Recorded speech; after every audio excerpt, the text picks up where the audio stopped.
back, Brandon Gaston, LifeSTYLest, Style Speaks, episode 2. Man, I feel like a veteran already. I'm so happy, so excited. I have Stephanie Plymale. She is the owner of Heritage School of Interior Design, mother of 3, a wife, and also she's dropping a book, a little book that's going to be a major book, February 11th, next week. This is crazy. And I know you're so funny when I do introductions because I know you. But I'm so happy to have you here. Thanks for coming. Thank you for having me. Yes, really I caught you right on time. Yeah, leave for New York tomorrow. Yes. Just the day before. Yeah, so there's so much to the story. I got a signed copy now, so I'm excited to read it. I've heard about the story. Number four, my number, number 4. But that's epic. So again, you run interior design school. Yeah. You guys are now in Portland, Denver, Seattle. You have this huge book coming out, your first book. Yeah. But let's so the thing is, I want to kind of go to the beginning. Yeah. So how it started, and I was doing the research, and I heard your design, your interest in design started with the school bus. Yeah. So explain how that happened and what that was. So, my childhood, my mom was very mentally ill, and we were homeless pretty much most of my childhood, and so. Probably when I was around 5 years old, I was living in the back of my mom's car on the beach in Mendocino. Okay. And my mom would just leave all day and left us there. And I was wandering around the beach, and I stumbled upon this bus, and I went inside it, and it was completely transformed. Like, of all things, a bus. It was. And when you think of a bus sitting on the beach, you don't think exciting. But honest to God, as a child, I remember the transformation that this bus was, and I was living in the back of a car. Yeah, okay. So I walked in, and it was cozy and comfortable, and it changed my life. And then I started to create home out of nothing from that, just from like materials I would find on the beach, and I just started creating that. And so this has just been within me since I was a child. Yeah. And so, yeah, everybody who knows me says, every house that I have is my bus. You know what's funny? So I tell people, like with me with fashion, I feel like in a creative space, you're born with it or you're not. Mm-hmm. Like you have it or you don't. Yeah. Now within that, there's a lot of work that comes behind it, and you have to hone your skill set. But you either have it, like I felt like I've said on a stage before, like I came out loving fashion. And it wasn't, I can't pinpoint a person or something around me and why I became fashionable, but it was literally something that always was in me. And now, of course, I've, again, refined my skill set. So it started for you early, and then you didn't. But you didn't start in interior design. You actually, that was when you were. How old were you when you saw that bus? I was probably 5 years old. Okay. But I was honestly creating home out of nothing. Like any corner you would see me in, I would be like building a house. So I did this all the way up until I was a teenager. Until it was just embarrassing that I was still creating these Barbie houses and stuff. So, but then I grew up and I, went to high school and got married, and pretty soon after I knew this was it for me. So I started taking classes in interior design in my early 20s, really. And I mean, I've been pretty much self-taught at almost everything I've ever done. And I then got my first client. And after that, for 20 years, was completely booked. So now, and I read, so you actually went to Heritage as a student. I did. I took an entry-level class there. Okay. Yeah. And so they didn't have a full program like what I have. So it wasn't now. like it is now. It was just, I was introduced to design there, and I took like a small textile class there, but it was nothing like what Heritage is now. Yeah. And then I took some other classes at the junior college. And then you started your own firm. You say you're an independent firm. You say you were booked for 18 years, and you did reveals. Yeah. Some of the what you would see on like TV. You did reveals before the reveals. I did reveals before reveals. So take me through that process in your design firm and how all that came about. So I wanted to create an experience for my clients. I didn't want to just order a sofa or here's your table. I wanted them to come home and be wowed. I wanted them to have this experience so what I would do is each client wanted the experience. So every client would hear from the other client, like, you've got to have this as Stephanie comes in and she transforms your space. And how I did it is I would, order the big pieces and get those placed, and then the client would have to go away for a day or two, and then I would do all the accessories, window coverings. Oh, so you actually kick them out. Oh, so totally. So it was a real reveal. Oh, it was a real reveal. Okay. Like, it was like come in with their eyes closed, but this was before HDTV. Yeah. And, they would cry, and basically that's why I was always busy, because it was such a fabulous experience for everybody.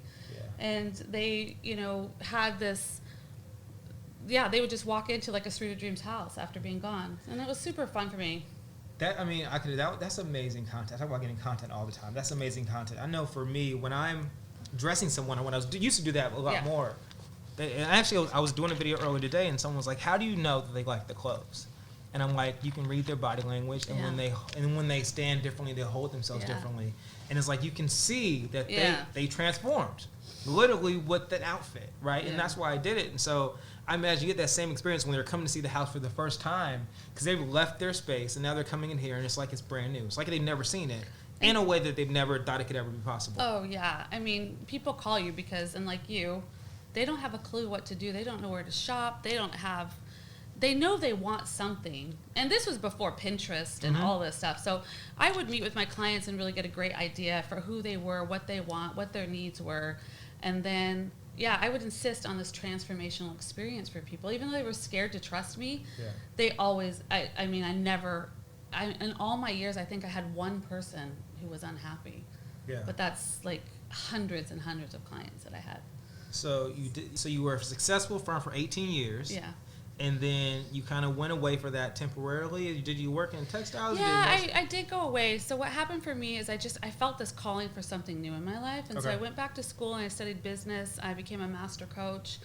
I went to art school and studied theater and art and photography and all these things I've actually never used. But during that process, I just started to develop even more, and I got more educated. Yeah.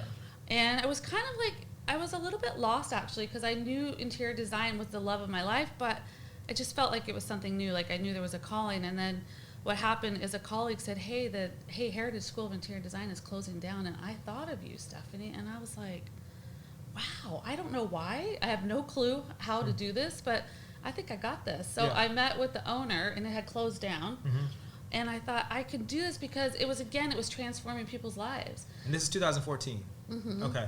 And so I knew this school, I wanted to do something where every person who wanted to be a designer, like myself, who maybe didn't have the resources for a 4-year degree, that I could get them educated and ready for the field with no debt, with community support, all the things I never really had. So then I basically packed up the curriculum. I bought it from her, packed up the curriculum, drove off, and now we have 3 schools, one of the top design schools on the West Coast. Which is crazy, let's say, because I said you guys are here, you're in Denver, but let's actually, what I want to talk about a little bit about from the creative perspective is the business side. You say you took business classes, and then obviously now you have a thriving business. Yeah. What I realize a lot of times, especially in the creative field, is people that are creatives, that are artists, they just want to do the art. Right.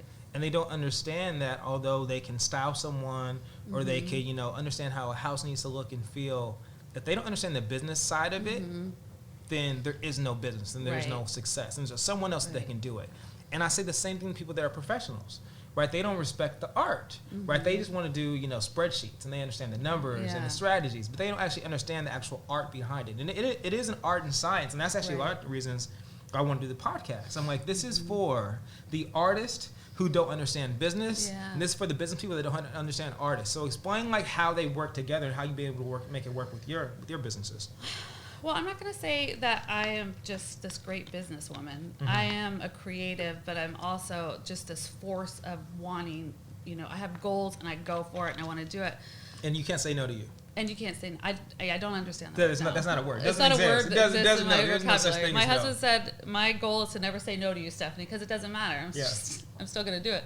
But I learned business. I took business courses. I really loved marketing. So marketing is my thing. I love it. But I wanted my students to have that. That's why I developed a master's entrepreneurial class where they have to build out a business plan. So I want every creative to have that business sense.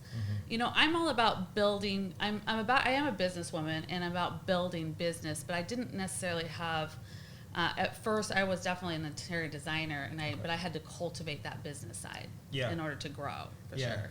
No, and see, mine was the opposite. I always thought I was a creative somewhat, through fashion and style, but I was a financial analyst. So I was good with numbers. Right. And then what happened for me is when I started my company previously, 2009, is the economy crashed. I had to learn business. I knew numbers in a little bit, but I had to understand, hey, this is a business.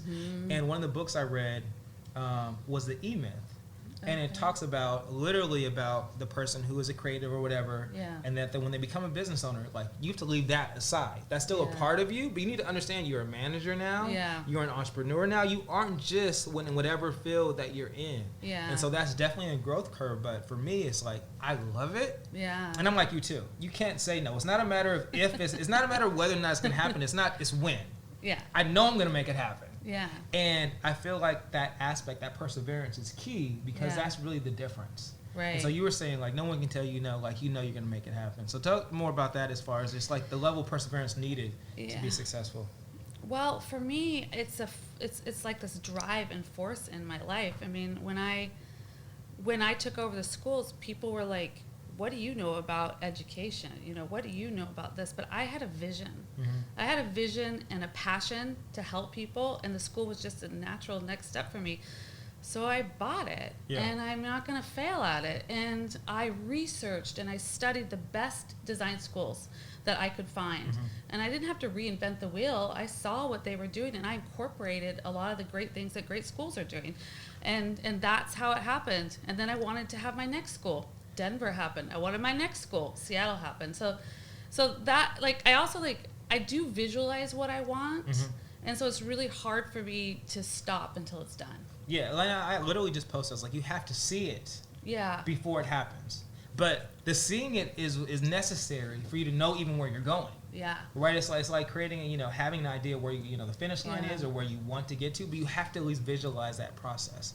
But then also I would imagine as a woman business owner, you might have had additional difficulties that maybe men might have not have gone through, or especially you not being a business person, now owning a school. How was that? Well, I think that is a really good question, and I'll tell you what my biggest downfall is for me is giving my power away. We have lived in traditions where men generally are the CEOs, and we can fall into that way of thinking. But I gave away my power a lot, and that was the biggest mistake that I've made. But I also I'm okay with making mistakes. I feel like I've made every mistake humanly possible once. And then I learn, but that's key to only do it once. No, not a lot, just once. It's not about failing. And honestly, it's funny. Like, you don't like the word no. Like, I really don't think there is. If you learn, it's not a failure. Exactly. It's you're finding a way not to do it, right? And it's like there's that constant iteration. I feel like people that are business that I look up to, it's like there's no end game. It's constant improvement. When you look at it from that perspective, it allows you to really start, because you have to start. And then do it as good as you can. And then once you fail, or once you have, an obstacle, you overcome it. Okay, that's not the way. Overcome it. Do something else. Pivot. Whatever. But it's a constant process of trying to get better. You have to have the courage to change course. That's actually one of my values. So you might be thinking one thing, it doesn't work. You turn, you pivot, and you go the other way. So you have to. That's one of my core values, is have the courage to change course. And I've done that because you don't know what there's no books written on how to start design schools, how to run premier design schools. I've had to write my own story on that. So I've failed, and I pick up, and I go a different way, go a different road. Now, how do you know? Because that's a good point. Is having the courage to actually pivot, right? But how do you know when to pivot? Because there's also the aspect of being someone that's perseverant, right? I'm going to make it happen. How do you know? But there's a distinct difference between pivoting and perseverance. But how do you know, okay, I need to go left when I'm going right? Well, I mean, I've made some pretty bad choices in teachers that weren't necessarily the right fit for our school, and I could just sit with those choices and fail my students, or I can say, hey, this isn't working, and pivot. I really do get a strong sense of what works and what doesn't. I do trust my intuition, and a lot of it is just that. It's usually right. It's usually that right that tells me, you're on the wrong path here, Stephanie, and you don't be proud. When you own a company, you're a servant. You're serving your people, and you stay humble, and you do the right thing for the company and for the people. And often you have to make really hard choices. You have to let people go that they're not the right fit for the company, and that's been the hardest thing for me. You know, I want to be sweet and nice and conflict avoidant, but I can't do that. You know, you got to step it up. No, it's necessary, and it's interesting because it's like you want to avoid conflict, but it's like when you're an entrepreneur, the interesting aspect for me is you build it in your likeness, your perspective, right? Like for me, I lean into myself even more, but yet I'm always in a service position. I'm always serving the client. I'm always serving the team I'm working with, or whatever it is. Like, yes, this is my idea, or maybe our collaborative idea, but I am in service to you, and so I need to make it work for everyone. Right. And it's really just having that mindset to do that. So I feel that way too. You know, in my company, when I hire somebody, I'll say, I'm not afraid of taking the trash out. Are you? Yeah. You know, in your role, are you going to take the trash out? And those are the kind of people we want, like who will just are servants, because that's what we're serving the community of designers and making them successful. So that's always been, you know, kind of where I fit. So you have 3 schools now, successful schools. I know we've talked about this before too. I want to get into the book because that's a whole nother topic. But what's next in regards to the schools? Are you guys still looking to? Are you going to expand, or what's that? So the next place is California. Okay. So we are looking at Orange County, San Diego, San Francisco. I'd like all to the have places I want to go. Yeah. Good. Yeah. So I want to have 2 more schools in California next. So once the book is out, and I will probably start expanding. Once the book's out, I mean, once I'm kind of done with a lot of the publicity for the book, then my next step is California. And then after that, I don't know right now. I feel like 5 or 6 schools is probably good. Yeah. So all through the West Coast potentially. Yeah, and I think I'll be done. Okay. Yeah, you know, but I don't know. I don't know. You'll never be done. That's the thing. You'll never be done. The schools give me so much because I've seen so many of my students go on to be published and become semi-famous, and you know. Oh my goodness! I'm like a mama bear. Like I get to just put people into an industry that they love and give people jobs that they love, that they don't just go to work and hate their life. They go to school and I help promote them into success. I mean, I have the greatest job. Yeah, no. I mean, the community you build and the people that, like I said, I was literally at an event last week, and the lady was like, oh, I know you know Stuart. And then she works for Stuart, but she went to Heritage too. Oh, yeah. And so I can't think of her name, but it's literally like, 2 graduates from Heritage. One, he's amazing. Yeah. And then she's working for him, and they all came through Heritage. And it's like, it's funny, whenever I meet an interior designer, it always comes back to, okay, Heritage. Did you go to Heritage? Do you know someone? You have to know Stephanie. Like, you had to be connected somewhere. So, okay, this book, American Daughter, I want to talk about it. Let me just read some of the quotes of what I heard. It says, this book is both a haunting memoir and Cinderella story that has you rooting for the family to the end. It illustrates the enormous strength and will it takes for anyone to choose life. The story of American Daughter has affected my life forever. Mm-hmm. So that's what these people were saying. This is your first.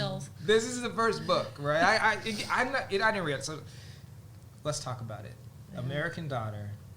What is it about? It took you 4 years to write it. Give us the what it is. So, because it has a lot to do with everything, right? Rooted in foundation and you know. So yeah. Yeah.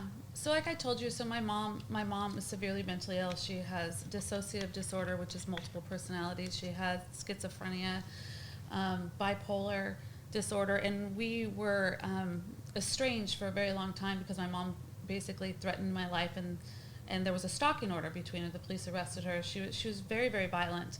So basically at one point my mom called me and said, I have lung cancer, and I knew that was when everything changed. I needed to find out what happened to me. How did I have this childhood? Yeah. What happened to her? Time was running out. I didn't even know who my grandfather was. I had no idea where I came from or who I was.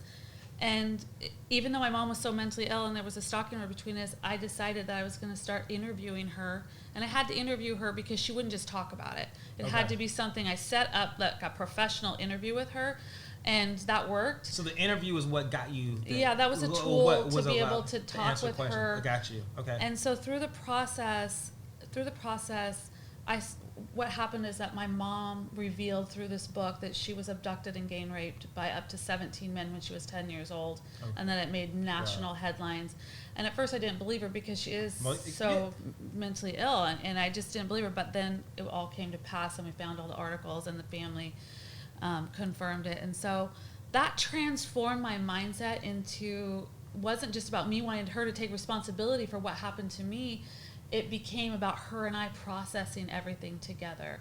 And the story is really about me sharing what happened to me, being a system of foster care, homelessness, my mom's story, us coming together to heal, forgive, and kind of transcend. And in the end, my mom died completely peaceful with herself and her story. And we kind of had the mother-daughter relationship I really always dreamed of.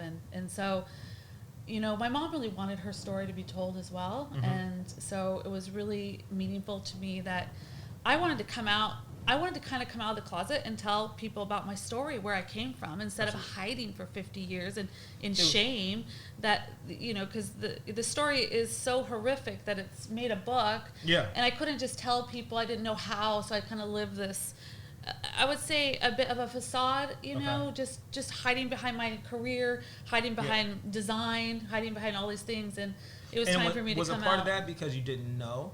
I mean, you obviously went through your story, but was the facade, was the business and the career and the success that everyone else saw on the outside. Yeah. That was the shield, if you would, for how you actually felt with everything that went on with you. Yeah. So exactly. So I didn't want people to know about me. So if, you know, let's say 6 years ago, you asked me where'd you grow up, Stephanie? You would see me start to sweat, and like I couldn't answer even basic questions because I went from one foster home to a homeless situation all the way up until I got married. I was homeless. Yeah. And so I created my own home the day I asked my husband to marry me, and we created a home together. I didn't have one. Yeah. So I didn't know how to share this with people, and so that started it. But then what happened between my mom and I, the revelations that came out of this, everything was just a story and amazing, and I wanted to share it with the world. And this seems like this is a story that anyone could benefit from. But you talked about people that are specifically going through trauma, and really want to be an advocate and a role model for, if you will, for someone that's gone through that.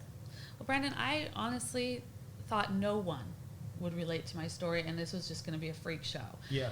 But I have had people coming out of the woodwork saying, just from the 2 chapters I've read, this is changing my life forever. Or I have had this, Stephanie, and I've been living in secret. I didn't even think I could tell anybody that this happened to me. So I'm finding that this is kind of what the world needs, and the book's taking off, and I knew it would. And, you know, I'm hoping that encourages other people to share their story to overcome in their life. No, and the thing is, what's crazy, it's so powerful people actually do. And we were talking about how I was watching the Vision series with Gaga, how transparent she was about everything that she went through. Yeah. And it's like,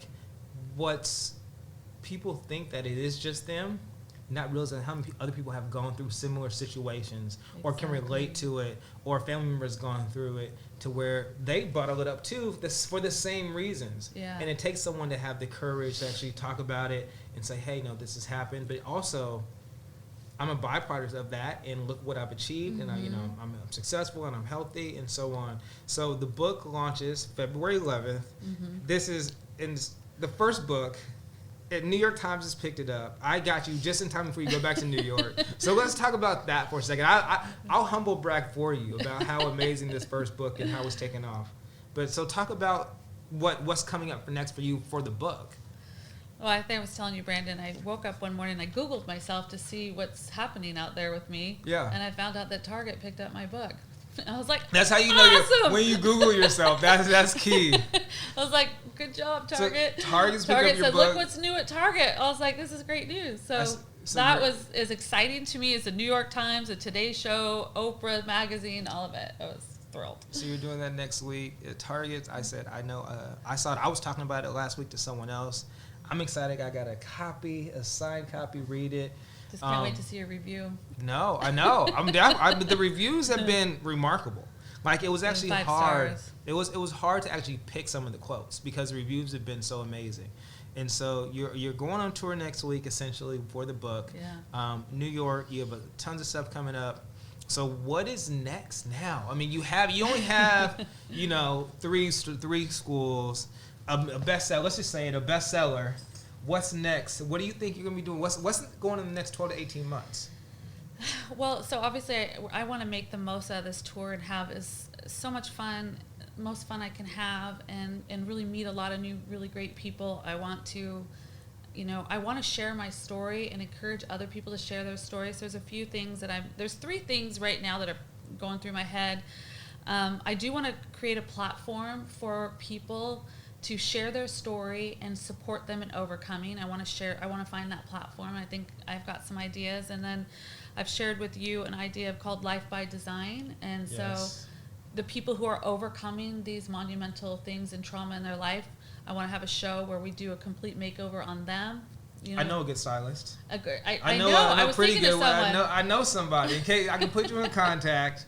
So something where we're doing a full transformation of their whole life. So it's Life by Design in every aspect of your life, from the internal part of you to the way you dress and the way you live in your space. So that's called Life by Design, and I've been thinking about that for like the last 6 months, but I feel now that what I really want to do is help people who have experienced a lot of trauma, elevate them to be where they want to be, because so many people feel they're broken and useless because of the traumatic things that have happened to them, and that's just not the case. And I want to prove that that's not the case, and role model to them that they can be the CEO, they can be a designer, they can be a business, whatever. You can work through all this. And so through Life by Design, I want to showcase that, and I want to showcase that for individuals' lives. So there's that. And then one thing that's really kind of at my heart right now is, I was a foster kid, and I was just thrown from one home to the next, uncared for. I had foster brothers and sisters. Oh, really? Yeah, no. I had foster kids when I was 6, 7. My parents got an older brother and an older sister that lived with me for a few years. And then there's a whole story. I can go into that. And then after I became an adult, my parents, they both, my brother and my mom, they had kids through Maple Star, which Maple Star are like at-risk kids that either came up with, issues, or parents that had issues, and they've had that. And I have tons of stories with that too. So I understand little bit about what's definitely empathetic and understand what goes on, and then just dealing with that, living through that. 70% of foster kids end up incarcerated, and it's not that I can battle. I can't overcome that, but I feel like if there's any way that I could make a difference from what happened to me, and one of the things that did happen to me, and this is a small project that I'm excited about, is whenever I was moved from one place to another, all of my possessions were put in a trash bag, a black trash bag. Mm-hmm. And what does that say to you? It says you're trash. Yeah. You're trash. Literally. I felt like trash. Everything I had was trash. And one of the things I'd love to do is call it the Trash Bag Project. Every foster kid would have a designed backpack or purse or whatever they want to carry their possessions in, with like a hand, written, or a note from me, and something giving them hope that they're going to find their home. And that's just, it's not going to change the world, but it could maybe give people dignity, because as you know, clothes and bags, they're like part of you. Does that make? I know that makes sense to you. To me, it makes perfect. And the thing is, what's interesting, and it's almost odd, because when you come up in fashion, and I love clothes, I talk about the psychology of fashion, the psychology of style, and how it impacts you. And this is one of those things, and you talked about it with interior design.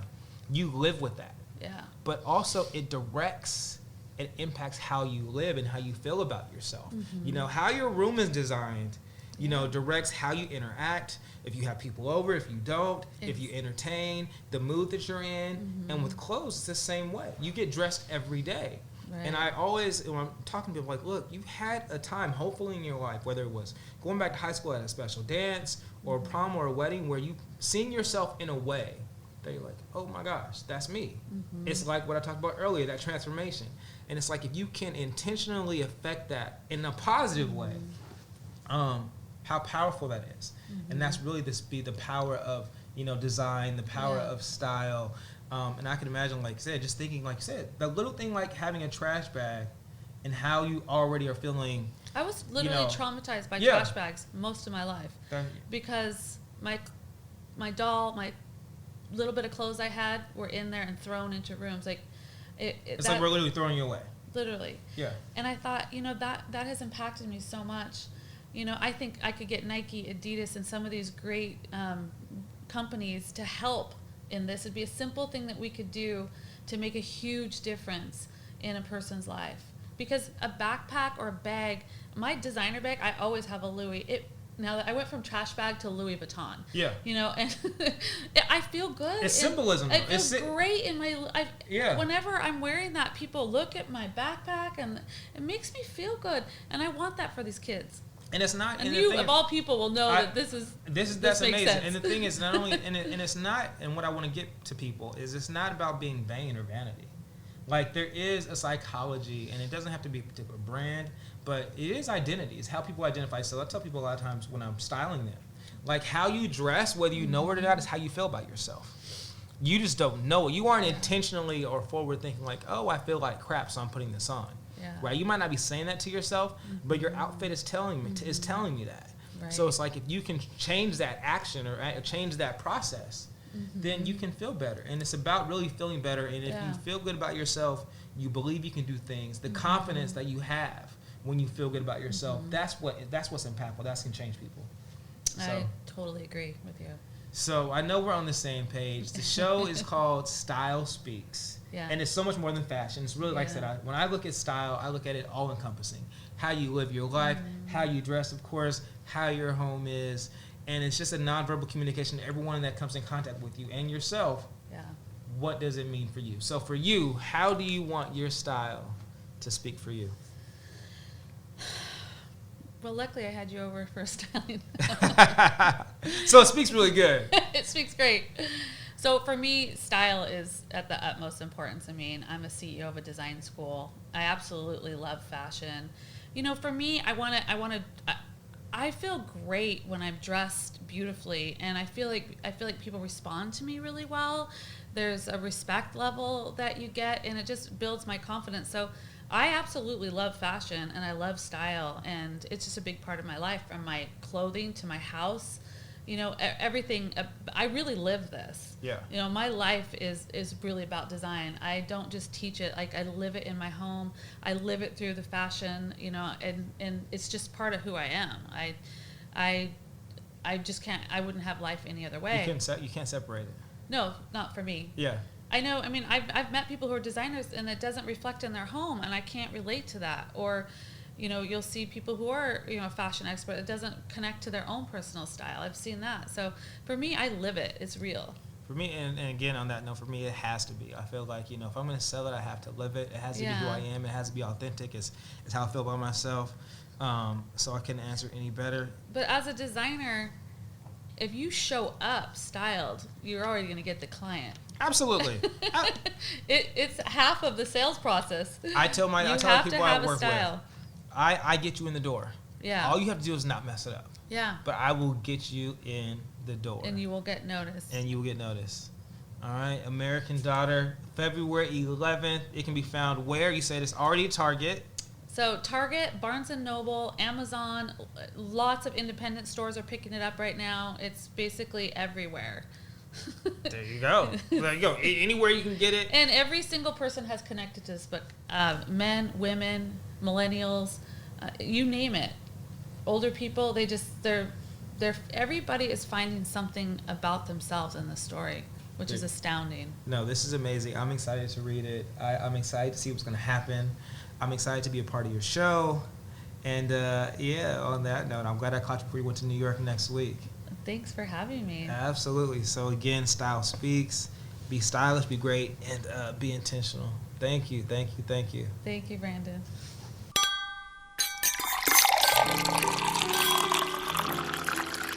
Brandon Gaston, the LifeSTYLest. Style Speaks, the podcast. We'd like to thank our location sponsor, Dossier Hotel of the Provenance Hotel Group. They're located right in the heart of downtown Portland, next to everything from food to entertainment to nightlife. One of the places you definitely want to check out, Dossier Hotel.